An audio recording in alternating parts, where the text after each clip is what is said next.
You know, I was fine with the Eagles losing and accepting that, they're probably going to suck this year because it's 2 weeks in. Don't want to form a judgment about it because, it's a wonky season and whatever. But Doug Peterson and this defense of Carson Wentz, like, I'm sorry. I'm not one of these people that are just going to worship Carson Wentz no matter what. Doug Peterson just had a press conference and he said, the couple weeks to prepare in the shortened preseason just wasn't enough. Carson Wentz is struggling because he just not had enough time to practice. So you're going to tell me the excuse for Carson Wentz playing bad is the parameters of the practicing that are the same parameters for every single other quarterback in the league. Before I started making this video, I wanted to see who's really passing the ball well so far, who's getting a lot of passing yards. No, the fourth highest passer in the league is Teddy Bridgewater. Teddy Bridgewater sucks, but you know what? He is dusting Carson Wentz right now. Dusting him.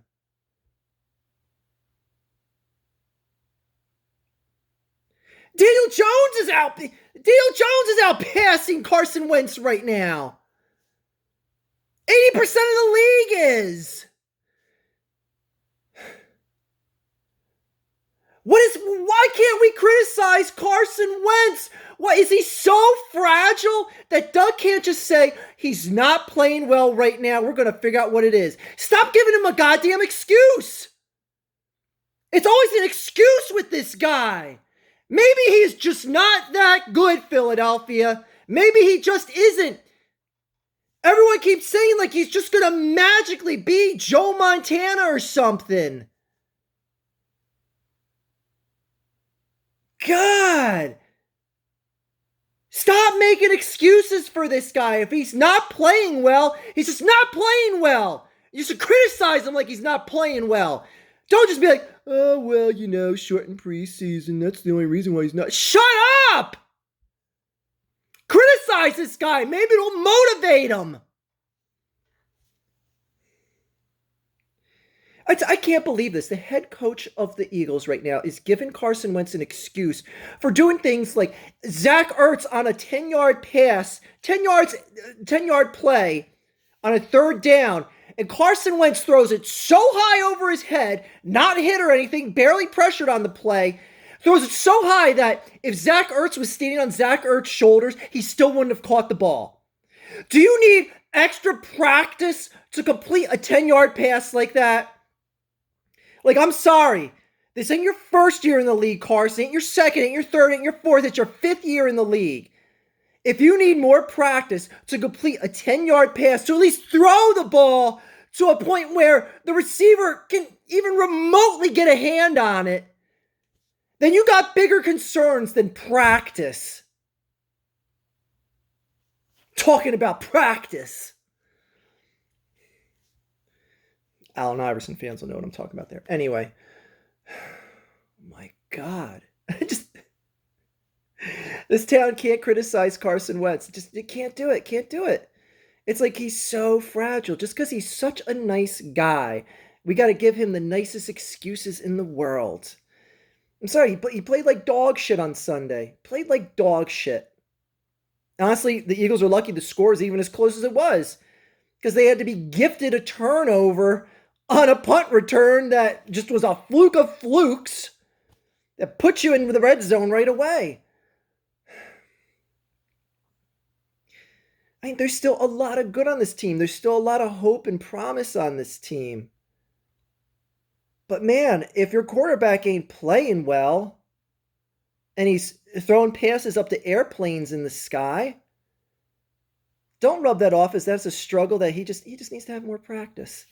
I'm sorry, but once you get to a professional level and that interception he threw in the end zone, like, what are you going to, like, strength and condition to learn to throw the ball harder? Like, once you're a fifth-year player in the league, you're throwing the ball pretty much as hard as you're going to. Like, you can only make it fractionally go faster. Like that problem there is the defense was played perfectly well for a ball that was slightly underthrown, and that's why it got eaten up in the end zone by the defender. Practice ain't going to solve that. He's got to know to throw the ball quicker there. I mean, I guess practicing throwing interceptions would help that out. So, yeah, I guess if you want to say practice will help that, okay. Jesus. Doug Peterson with the choo-choo-choo excuse train for Carson Wentz's struggles. When every other quarterback in the league is playing with this shortened season, and most guys seem to be doing just fine. Russell Wilson looks as elite as ever. Dak Prescott, he threw up over 400 yards yesterday in a game that... Sorry. I got something in my throat before I said the name Atlanta Falcons. By the way, Atlanta Falcons, I will always love you because you were the first doormat on the way to the Super Bowl victory for the Eagles. So, thank you. Do you got one of these, Atlanta? Anyway. May that team be blessed with another 100 years. Whatever. Screw Atlanta. Choke job, assholes. Anyway. So don't worry, guys. Doug Peterson's going to do some more practicing with Carson Wentz, and that's going to fix everything. Don't toy with the notion that, he just might not be that good. Or he might just be overrated in some people's minds.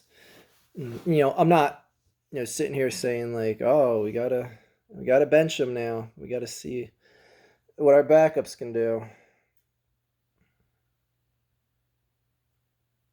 Anyway, I was cool just to let things go by until I heard that Doug Peterson press conference and the whole excuse of this shortened practice sessions before the season starts. It just wasn't enough time. I'm sorry, but these guys are paid millions of dollars to be ready to go at a moment's notice. Like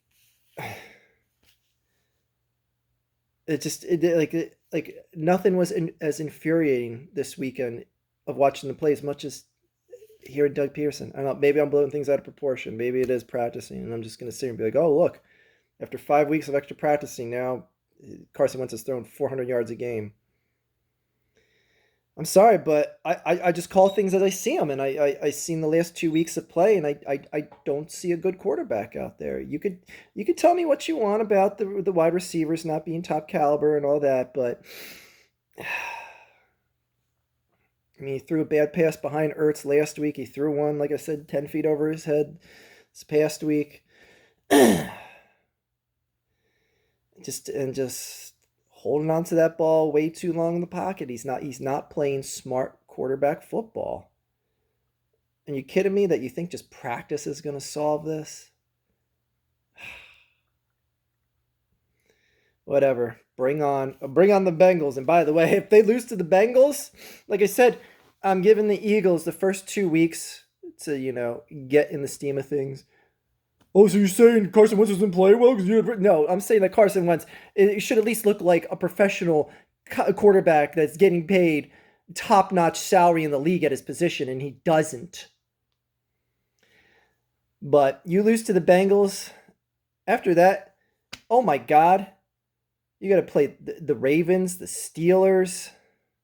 Another good team that I'm forgetting off the top of my head. I think the Saints are later on the season. Anyway, it's looking like they're going to be 1-5 after these next 6 games are done. Oh boy. Anyways, turn around your season with the Bengals. That's all there is to it. Because you lose to the Bengals, that's it. It's finito. It's finito. It's done.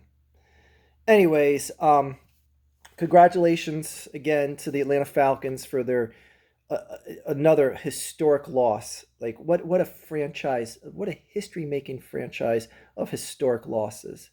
Mwah. That is all.